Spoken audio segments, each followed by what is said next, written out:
হ্যাঁ, এগুলো তোমরা দেখবে, পড়বে। দেখো, আজকে আমরা ফিউচার টেন্সের উপরে কিছু ট্রান্সলেশন করছি। হ্যাঁ বোধক, না বোধক, প্রশ্নবোধক। আমি একটা কলম পাইব, I will have a pen. আমি কলম পাইব না, I will have no pen. এবার এটাকে প্রশ্ন করছি, আমি কি একটা কলম পাইব? তাহলে এই যে প্রথমে করেছি, আমি একটা কলম পাইব, I will have a pen. এখানে উইল আছে, উইলটাকে আমি সাবজেক্টের আগে, আয়ের আগে নিয়ে গিয়ে বসিয়ে দিলাম। Will I have a pen. এবার আমি কি কলম পাইব না?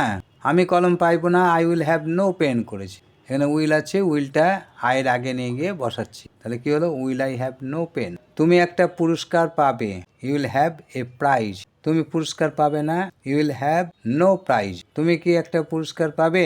এখানেও ঠিক তাই, প্রশ্ন করার সময় উইলটা সাবজেক্টের আগে গিয়ে বসবে।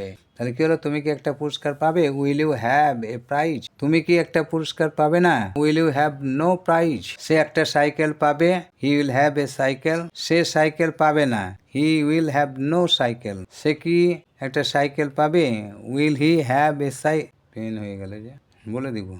সে কি একটা সাইকেল পাবে, will he have a cycle. সে কি সাইকেল পাবে না, will he have no cycle. আমরা একটি ফ্ল্যাট পাবো, উইল হ্যাভ এ ফ্ল্যাট।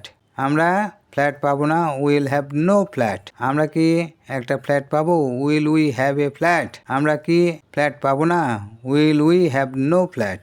এগুলো তোমরা অনুশীলন করবে, এটা এখন ঠিক করতে হবে।